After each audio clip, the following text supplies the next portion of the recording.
Hi there, and welcome to your online class ENG 102. In this welcome video and orientation video, my main objective is to help you understand what you can do to make this course really easy on yourself, but also meet great success and meet the objectives for the class in an outstanding fashion. So I've outlined 5 different parameters for you to start your class with. And I promise you, if you do these things, you're going to have a good result. The first is to actually build a little time for yourself, exploring and orienting yourself to the course, previewing it, if you will. Second thing you need to do is carefully consider what the course wants out of you. Take some time to also decide if you're able to look at those expectations in a reasonable way. Also, you want to really take a good look at your own time. How are you going to manage this class with all the other things that go on in your world? I'm going to ask you to make a semester plan and stick to it. And then the last thing, and this is the most important thing, have confidence in your own abilities and navigation skills. You can do it. So let's look at that first parameter, taking the time to preview your course. So the first thing I'd like you to do is to literally dedicate 45 minutes on an exploratory mission. And what I found over the 30 years of teaching that I've done is that every learner is so individual, and how they go about orienting themselves in an online world is different. So your mission is very simple. Open files, look in drawers, open a tab, look at another drawer, see what I've got stored for you, because I have lots and lots of wonderful goodies available to you through this course.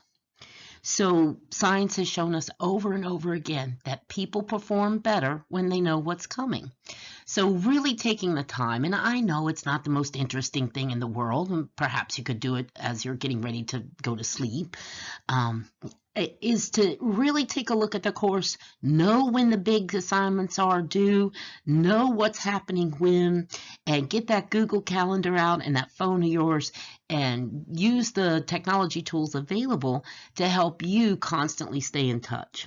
And then the last thing, and this is really important, when you preview a course like this, you want to make sure you've had the prerequisite ENG 101, but also if you look at a particular course and you look at your schedule and you see that there's going to be lots of conflicts, that you're going to be away on vacation for 6 weeks, or whatever the conflict is, you have to take care of your little brother or sister, whatever shape that is. If you know what you're up against with a class, it can help you make smart academic decisions. That is, do I need to drop this class and wait for another semester, or do I need to contact my teacher and tell her I need to be done with this class 7 days early? It helps you make good academic decisions. The next parameter I want you to think about, after you've thoroughly checked out the course and shake it down, I may have even hidden funny and amusing things for you to look at. The next step is to consider good course expectations. And what you want to do there is, read all the course expectations document underneath the course policies folder. When you open up your Deltec World, my DTCC, and you go to our class, everything on the left is your toolbar. So there's a nice little folder there that talks about policies. Have a look at my expectations document, and then you'll be able to know whether this class is a good fit for you. Also, examine your plan for document preparation, all right? And by this, I mean, what tool are you going to be using? Do you have MS Word at home? Do you have Microsoft at home? Are you a Google Doc person? Because I accept documents and papers in both of those formats. I'm happy to use, Google because Microsoft Word's so expensive, but also if you happen to have a seat in a Microsoft Word domain, then you're more than happy to use that. So make the plan, though. What if you don't have any of those things? What if you're one of these people who's, struggling to get by with just your phone? First of all, you're not alone. Many are in that situation.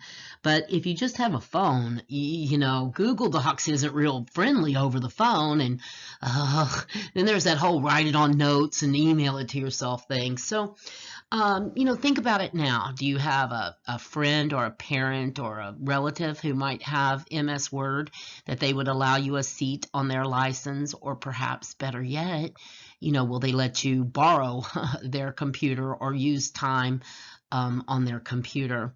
If not, you know, you're going to go Google Docs. You still need access to a pretty good computer for this. So if you're sort of planning on limping through the course with your phone, you may find this very challenging.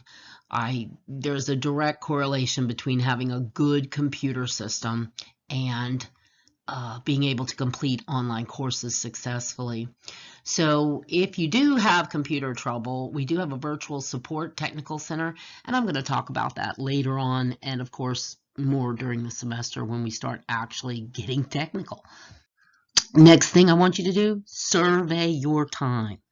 You're going to need, very reasonably, about 5 hours a week on this course, right? You're going to need about 3 hours with me yakking at you, directing you, interacting with you via discussion board, so on and so forth, class activities, Zoom meetings. And then you're going to need about 2 hours if you're a quick worker, 3 hours if you're a little slower, to do the outside support writing assignments, the things that are due for a grade.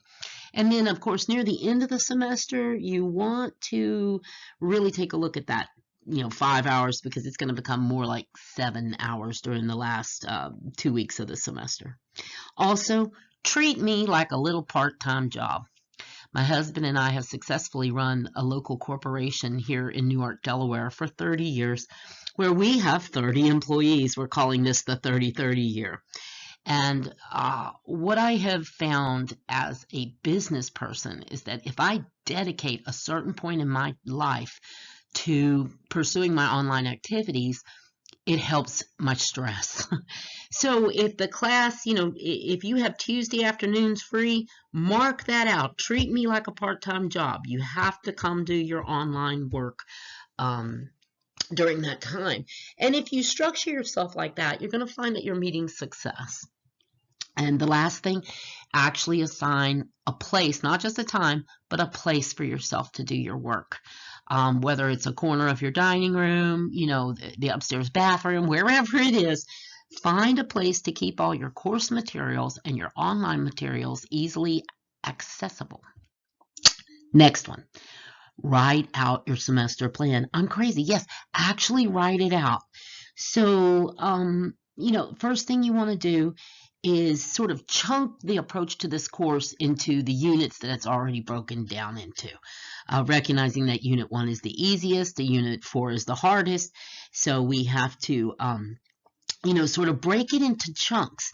So you can say, okay, so the first 4 weeks of class, I need to focus on this, the second 8 weeks of class, this, and so on and so forth, okay? Use that happy little phone. I set a reminder on my phone for pretty much everything. So when the semester schedule comes out, which it will be available to you the first day of class, make sure that you have your phone set up to kick you in the butt when you need that little notification that something important is coming up. It's a great tip. And then that way you're not just, you know, always depending on laptop to tell you what it's doing. And then always look ahead to the calendar. Look at that last couple of weeks of the semester.